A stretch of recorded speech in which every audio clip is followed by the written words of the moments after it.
Aujourd'hui, histoire de se balader, se pose à Val-de-Reuil, une ville où on adore vivre ensemble. C'est ça, c'est la spécificité de la ville. Il y a plein...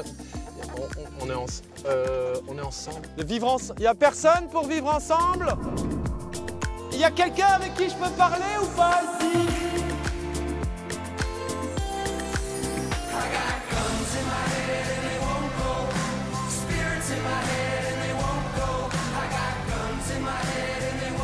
Aujourd'hui, histoire de se balader, pose ses valises à Val-de-Reuil.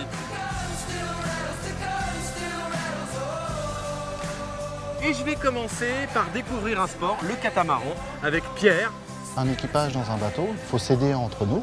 Si le nombre de personnes qu'il y a sur le bateau n'agit pas comme il faut, et ben justement, le bateau ne peut pas fonctionner. Moi qui me traîne et m'éparpille, et mon ombre se déshabille. Ensuite, je rencontrerai Patrick, un adepte de la poésie, qui va me faire découvrir sa ville, son Val-de-Reuil. Ici, on est dans un centre-ville où tout est parfaitement calme. Ouais. On peut parler, on est dans la ville. Et enfin, vous le savez peut-être pas, mais Val-de-Reuil, c'est une ville où vivent ensemble de nombreuses communautés. Et je vais rencontrer Nadia, qui avec son travail associatif, fait le lien entre ces différentes populations. Il faut savoir que Val-de-Reuil, c'est 70 nationalités qui se côtoient au quotidien. Du coup, je vais faire un pique-nique où on va rencontrer notamment la communauté congolaise. Ah, quel accueil! Histoire de se balader à Val-de-Reuil, c'est parti!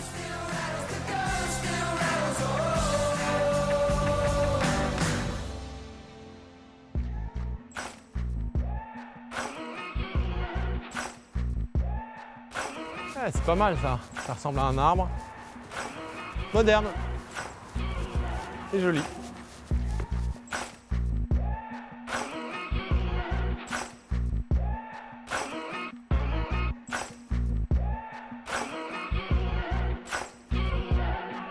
On n'a pas l'habitude forcément de voir ce type d'environnement en Normandie et pourtant ça existe.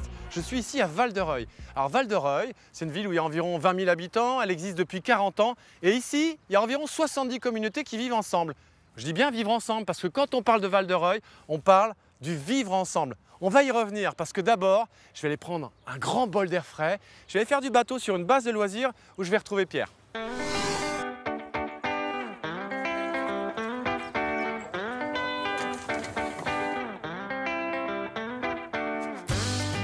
Alors, on va sortir là ce matin. Il va falloir bien régler la voile parce que vous avez vu au niveau des conditions météo, il n'y a pas beaucoup de vent là actuellement. Donc ça veut dire qu'il va falloir relâcher un petit peu plus la voile pour faire avancer le bateau. Bonjour. Bonjour Vincent. Bonjour Pierre. Enchanté. Vous allez Bonjour bien? les enfants. Ça va? Oui. Oh, tous en même temps, j'adore. Et vous avez déjà fait de la voile? Non. Non. Vous avez envie d'en faire? Oui. Vous avez très envie d'en faire? Oui. Ah, voilà, ok. Qu'est-ce qui les intéresse, les enfants de cet âge-là, en faisant du bateau comme ça? C'est la technique, c'est la découverte du lac, de l'élément liquide Ouais, c'est surtout l'élément liquide qui les intéresse et surtout la vitesse. C'est-à-dire que dès qu'il y a un petit peu de vent, le bateau prend facilement de la vitesse. Bon,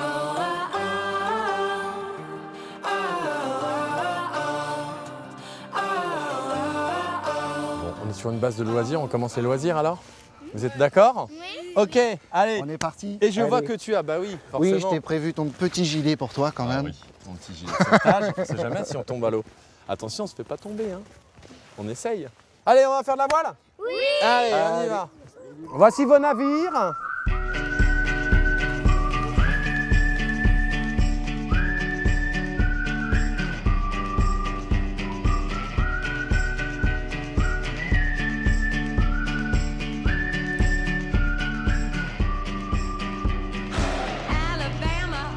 C'est quoi l'ambiance ici dans cette base de loisirs? L'ambiance, c'est le fait de se réunir autour du lac en fait et de pouvoir faire éventuellement soit un barbecue ou soit des activités qu'il y a autour, comme le kayak, comme du téléski, parce qu'on a un téléski aussi de l'autre côté. On peut faire du bateau électrique aussi. Ah ouais, d'accord. On a une vague à surf. D'accord. On peut passer sa journée ici en fait. Tout à fait. Alors Vincent, je vais te demander juste de changer le foc. Hop, hop. Alors, hop. Et là, on va essayer de se rapprocher pour pouvoir faire avancer le bateau. On va relâcher un petit peu la voile.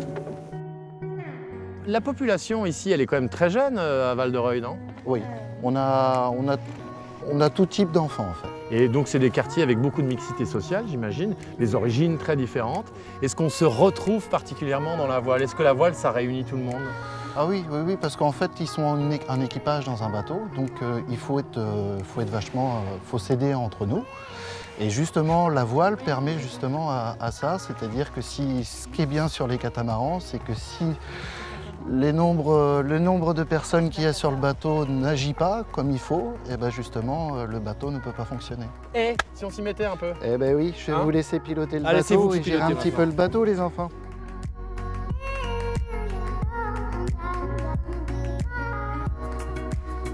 Si vous relâchez la voile, vas-y, relâche bien comme il faut la voile. Du coup, le bateau, il ralentit. Vas-y, relâche un petit peu, relâche un petit peu.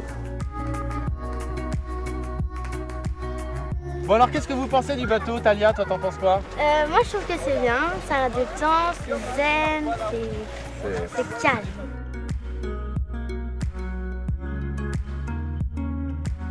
J'imagine qu'il y a des enfants qui doivent être aussi parfois pas toujours faciles.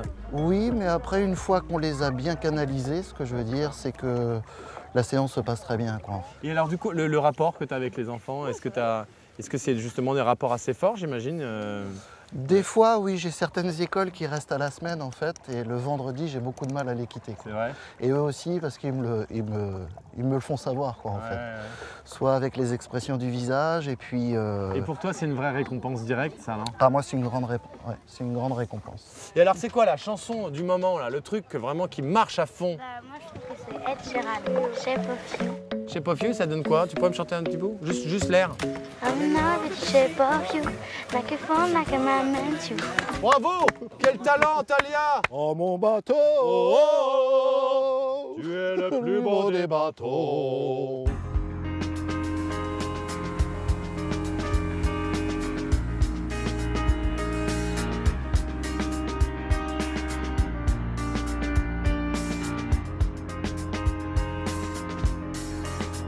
Bon, sur la commune de Val-de-Reuil, il y a le centre moderne, mais il y a aussi un petit bijou qui se trouve juste là, l'île aux Rois, avec la maison de la poésie. C'est Patrick, normalement, que je dois retrouver là-bas.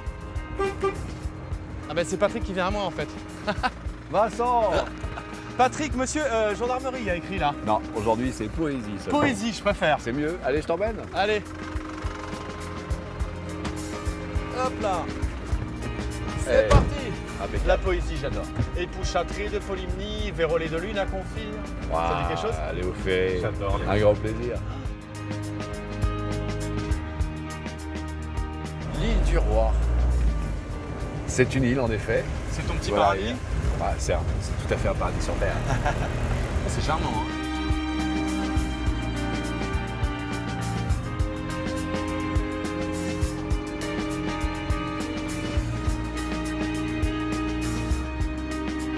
Voilà la bête. Qu'est-ce que t'en penses? C'est chouette. On est à 100 bornes de Paris, 110 bornes. Hein? Ne vivent haut que ceux qui rêvent. Exactement. C'est pour la poésie de tout à l'heure. Donc ça, c'est la maison de poésie de Normandie. Et c'est ça que je voulais te montrer. Tu es l'initiateur de cette maison, non? Oui. Oh, c'est une vieille histoire. C'est une vieille histoire d'amour, en fait. Parce que je suis arrivé sur cette ville au tout début. Et ça, c'était un des bâtiments qui restait, un des vieux bâtiments qui restait. La ville s'est construite. De quoi? C'était quoi avant ici? C'était une usine de pâte à papier. Ah, d'accord. Ça a été construit en 1902 et ça permettait de fabriquer le papier. Les bateaux arrivaient par la rivière. Et là, on fabriquait du papier pour toute la région. Donc sur le papier, on pouvait écrire des poèmes. Aujourd'hui, on écrit des poèmes et on crée. C'est un lieu de création ici? C'est un lieu de création.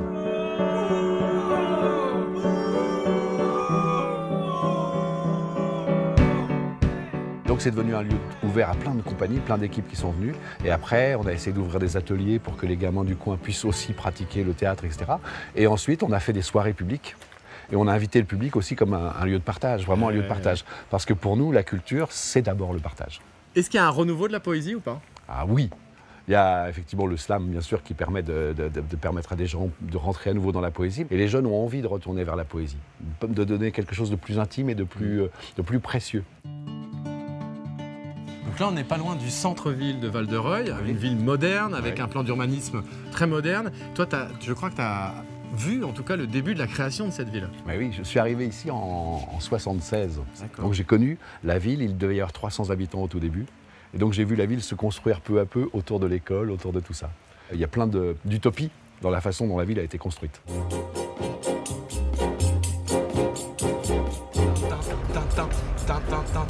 C'était un temps déraisonnable. On avait mis les morts à table. On faisait des châteaux de sable. On prenait les loups pour des chiens. Tout changeait de rôle et d'épaule. La pièce était tellement drôle. Moi, si j'y tenais mal mon rôle, c'était de n'y comprendre rien. Oui, mais superbe. On a compris quand même que la poésie, c'est essentiel à la vie. C'est essentiel. Toi, tu as vu la création de la ville. Oui. Comment ça s'est passé? Est-ce qu'il y avait des vraies difficultés à surmonter? Il y avait, je pense que déjà sur ce terrain-là, il y avait des zones un peu marécageuses. C'est-à-dire que je sais qu'on a vu des camions arriver, ils étaient obligés de mettre des planches, des portes, pour ne pas s'enliser. Il y avait un premier projet avec un premier germe de ville où il fallait intégrer à la fois l'idée du travail, l'idée de la maison, l'idée du loisir. Tout était intégré avec le commerce. Et ils voulaient développer ce genre de principe au fur et à mesure pour une ville de 100 000 habitants. Mais le problème, c'est que ça ne s'est pas fait. Donc ce premier carré s'est fait et après, le développement a été plus anarchique. Et ensuite, à nouveau, des projets d'architecture se sont refaits. Et bien Vincent, voilà l'endroit où je souhaitais t'amener. Flower Power. Flower Power, exactement. C'est un endroit vraiment très typique des années 70. Tu remarqueras les couleurs, les formes très arrondies. Très arrondies, ouais. L'idée du soleil, le côté un peu éclatant. C'est tout à fait typique et ça donne un peu ce côté de rêve commun, de partage commun. C'est quoi? C'est la médiathèque de Val-de-Reuil.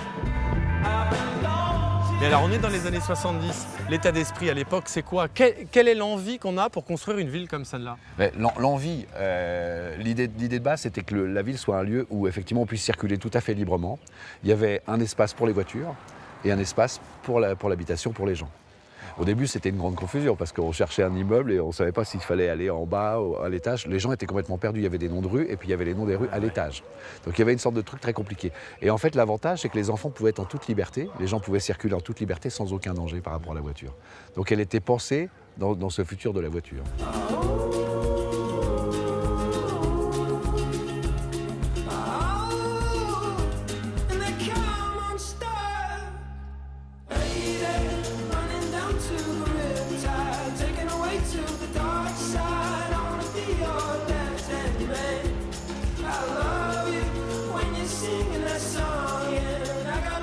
L'idée, c'est qu'effectivement, la ville était à cet étage-là.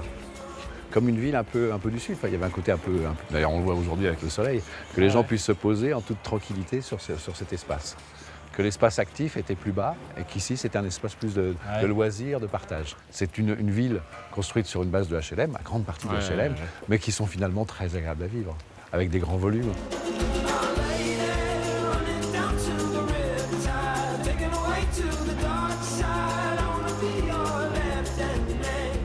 Alors, on arrive où, là? Vincent, là, c'est le jardin de la Grosse Borne. C'est ça, la grosse borne? Toutes ces grosses pierres-là. Jardin de la Grosse Borne. On va s'en servir, alors. On va s'en en sert profiter. D'accord, avec plaisir. Est-ce que cette place, elle est représentative de la construction de cette ville? Exactement. C'est l'endroit où ça te permet de voir toute l'histoire de la ville. Juste à cet endroit, tu découvres toute l'histoire de la ville. Elle commence par quoi, l'histoire, alors? Eh bien, je pense qu'à partir de ces immeubles, tu vois très bien, c'était les premiers immeubles, c'était ça qui faisait tout le tour, tout le carré de la ville. Ces immeubles étaient traités comme ça. Tu vois le système de béton, le système de traitement des surfaces. Et puis, ils ont été refaits. Il y a eu une première mouture de réfection avec des couleurs, puis refait encore une troisième fois. Et là, tu vois bien l'évolution parce que les toitures ont été un peu avancées pour protéger les murs. Il y a de la brique? Il y a de la brique, il y a des matériaux plus modernes, plus nobles. Il y a des bois aussi, tous les systèmes de bois qui ont été intégrés derrière.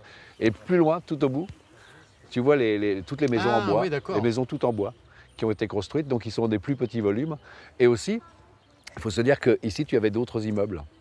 Et que là, donc, dans ce sens-là. De ce côté-là, tu avais d'autres immeubles qui ont été détruits. Et donc, c'est aussi des perspectives qui ont été ouvertes. On a voulu qu'il y ait une vue beaucoup plus large, beaucoup plus lointaine. Donc les gens, quand ils s'installent ici, ils ont une vue beaucoup plus large de toute la ville. Dans les banlieues des grandes villes, que ce soit à Paris, à Lyon, à Marseille, c'est des dalles en béton, où on voit quasiment le béton. Ici, la manière dont la dalle a été imaginée, elle a quand même une forme un peu plus humaine, un peu plus naturelle. Il y a des arbres, donc c'est aussi différent de ce qui se faisait déjà à l'époque, non? Oui, bien sûr, c'était à nouveau et c'était surtout l'idée que ce soit suspendu complètement. Mais il n'empêche que la qualité, c'est précisément cet endroit, ce calme-là, et le fait que les enfants puissent jouer en toute tranquillité. Il n'y a pas besoin d'avoir un espace parqué pour eux en disant là, c'est entouré par des barrières parce que vous pouvez jouer au foot. Ils peuvent jouer partout, à tous les endroits. Et c'est vrai que pour les enfants, c'est une liberté incroyable. Et on sait aussi que peut-être les familles peuvent se rencontrer au travers des enfants. Donc si les enfants peuvent se retrouver au milieu comme ça fait du lien entre les familles, non? Bien sûr, bien sûr. Et ce qu'il faudrait, c'est que maintenant, il y ait plus d'étincelles pour que les gens aient envie, besoin de se rencontrer. On est dans une société très individualiste. Les gens sont très occupés, il y a beaucoup de choses, le travail, etc. Et chacun vit un peu dans son domaine. Aujourd'hui, il faut travailler pour que les gens aient à nouveau envie de se voir, de se rencontrer. Il faut quelques utopistes, quelques personnes un peu comment dire, positives. Rêveuses, Rêveuses, qui ont envie de faire quelque chose et de les partager avec les gens. Ça rejoint ce qu'il y avait écrit sur la façade de ton lieu. Voilà. Je crois qu'il faut un bel optimisme parce que les pessimistes sont ceux qui restent un peu sur le bord de la route et qui critiquent qu'il ne se passera jamais rien. Alors il y a quelqu'un qui connaît bien le tissu associatif, c'est Nadia, que tu connais, je crois. Nadia. J'aimerais bien aller la rencontrer. C'est une femme formidable, Nadia. Ouais. Elle est, justement, ça fait partie de ces gens qui se battent pour des utopies et qui emmènent vraiment les gens avec eux. Tu m'emmènes? C'est une femme formidable. Je t'emmène. J'aime tellement ta camionnette de la gendarmerie. Suis-moi. Que... Justement, dans ma camionnette, je vais tout expliquer. Oh là là, il va se passer des trucs louches. Nadia, c'est une fille extraordinaire.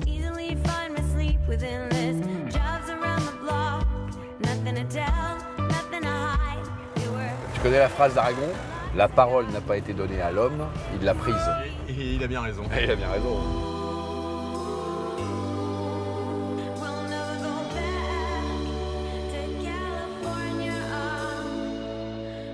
Nadia, bel endroit pour une première rencontre. Bonjour. Enchanté. Alors Nadia, dis-moi, tu m'as donné rendez-vous ici, sur ce rond-point, avec cette sculpture qui représente quoi? Pourquoi tu m'as donné rendez-vous ici? Alors déjà, cette sculpture, ce monument s'appelle l'arbre-forêt. Et cet arbre, si tu regardes bien, c'est un ensemble d'arbres, des arbres qui cachent d'autres. Oui.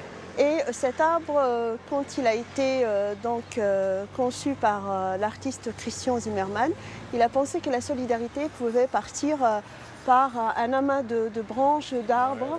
Nous, nous y voyons plein de bannières, plein de drapeaux. Ah oui. Donc on imagine un petit peu des bannières de villes voisines, proches ou moins proches, et des pays. Il faut savoir que Val-de-Reuil, c'est 70 nationalités. Ah oui. Donc qui se côtoient au quotidien. Et qui vivent vraiment ensemble? Et qui vivent ensemble, qui s'engagent ensemble. Et j'aime bien ce mot engagement. Donc il y a des monuments comme ça qui suscitent l'engagement. Et moi, je t'ai invité pour partir d'ici et découvrir notre monde Rolly-Valois ensemble. Bon bah tu fais découvrir l'autre monde alors? Oui, on va partir par là. Ok. Viens, tu vas me suivre. On pourrait presque croire que c'est de la calligraphie aussi dessus. Il est beau là. C'est très joli, hein. Bon alors Nadia, je sais que toi tu es très impliquée dans le milieu associatif ici. Qu'est-ce que tu fais exactement? Alors la vocation du collectif, c'est d'imaginer, de créer, d'organiser des situations événementielles capables de réunir un public aussi varié qu'à l'image de la ville. Donc, parmi les manifestations que nous organisons, il y a un repas partage qui est à l'origine de la création du collectif d'ailleurs. Ah. Et donc ce repas partage réunit tous les ans toutes les associations, tous leurs adhérents et puis maintenant, aujourd'hui, tous les habitants de la ville. Le dernier qu'on avait organisé avait réussi à réunir plus de 1000 personnes autour d'un repas. Ça ressemble à quoi justement ces repas partage? Justement, je t'emmène voir Love qui va un petit peu... Oui, Love va te montrer un petit peu à quoi ressemble tout ça. Donc on va chez Love. Ah bah oui. T'as entendu mon ventre gargouiller en plus, ça doit être ça. J'ai commencé à avoir faim là.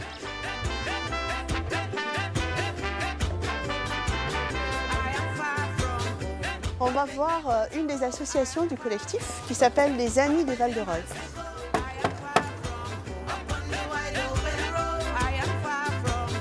C'est par là. Bonjour. Bonjour, vous allez bien? Oh, il y a de la voix ici, comme ça, il y a de l'ambiance. Ça sent très bon quand même, hein. Alors Love, dis-moi, toi, tu fais partie d'une association. C'est ça. Et vous faites quoi exactement dans cette association? C'est l'association des Amis de Val-de-Reuil. Ouais. En fait, nous, le but, c'est vraiment d'être centré sur tout ce qui est culturel dans la ville de Val-de-Reuil. Notamment en ce qui concerne le repas partage. Ah, ça c'est bien ça. Oui. Et qu'est-ce que vous préparez là alors du coup? Là, aujourd'hui, on est en train de faire des beignets. Des beignets? Beignets nature. Des beignets à la banane. Et des croquettes. Nous, on appelle ça des croquettes, mais ce n'est pas des croquettes des chiens. C'est des croquettes.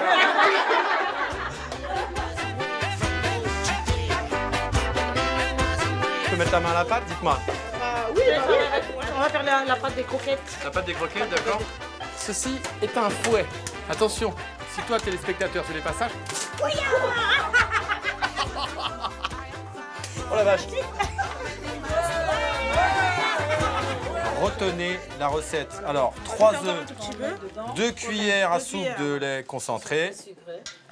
Hop, je suis batteur, t'inquiète pas. Je peux tourner dans tous les sens, moi. Hop, main droite, main gauche. On va mettre un peu de zeste de citron. D'accord. Alors après, on met... On met 3 sachets de sucre vanillé. Ok. Et alors, dites-moi, je vois pas d'hommes en cuisine, là, qu'est-ce que c'est, non? Ah. Ah, les hommes, ils veulent pas cuisiner? Ah là là.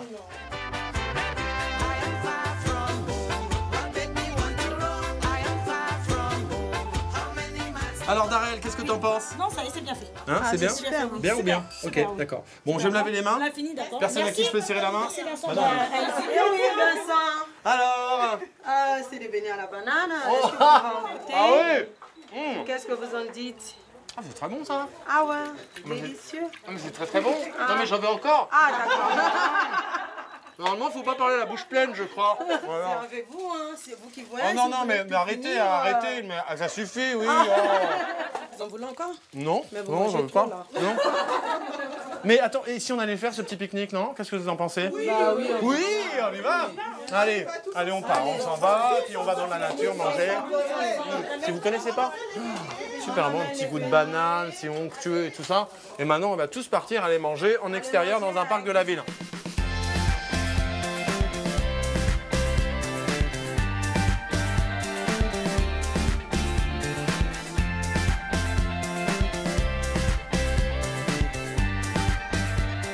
Ah, on va manger enfin!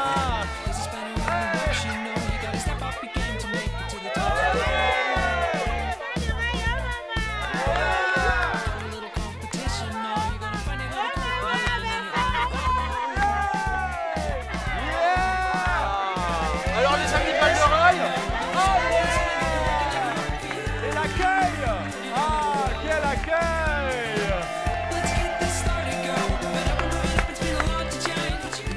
Alors vous avez faim un peu?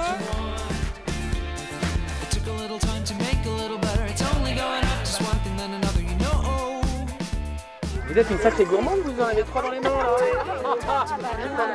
Prendre l'avance. Alors qu'est-ce que vous pensez de ces rassemblements, de justement les différentes communautés qui se rencontrent? C'est pas mal, c'est Ah oui. bien ça. Il y a l'ambiance. Il y a une vraie ambiance quoi ici. C'est vrai. Et puis vous êtes gourmande vous en plus. Hein. Oh là là là là. Bon appétit. Allez, un petit beignet à la banane. Donc, petit beignet. Non, toi t'as pas le droit. Tout ce partage et toute cette rencontre, c'est aussi grâce au tissu associatif quand même, non? C'est l'initiative, cette initiative du repas et de réunir, ça a démarré en 2008. Donc, vous voyez, le premier repas que nous avons initié avec mon voisin, qui représente le club des retraités. Vous êtes voisins alors? Oui, oui, non, mais c'est des copains de boulot, ça. Donc, on s'est réunis à 5. En un mois, on a réuni 200 personnes devant l'église de la Fraternité. Et c'était parti du prêtre Jean-François. Voilà. Et quand on a vu que ça prenait, eh ben on a dit l'année prochaine, on va faire un collectif, un vrai, parce que là c'était comme ça, hein, c'était sauvage. Voilà.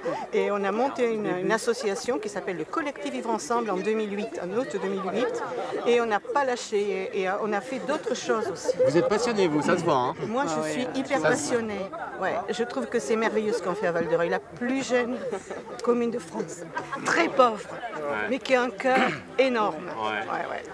Voilà. Ça vous fait remonter des émotions, ça, hein, j'ai l'impression quand vous en parlez. Énorme. Parce que c'est un attachement qui est très fort à Val-de-Reuil. Val-de-Reuil, c'est une ville comme un amour, une passion. Vous avez dit passionné. Un amour, on l'aime, on la quitte, Val-de-Reuil.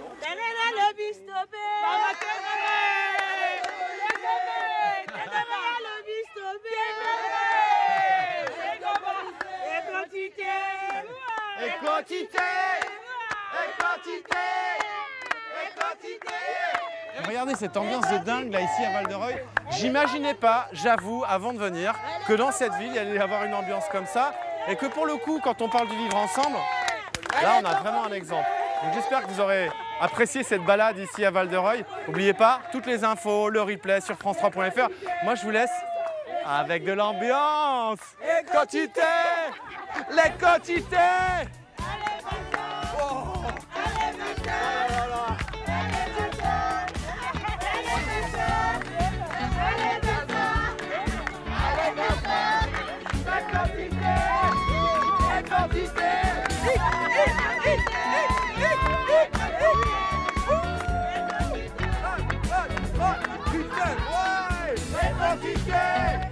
Les quantités. Allez, allez.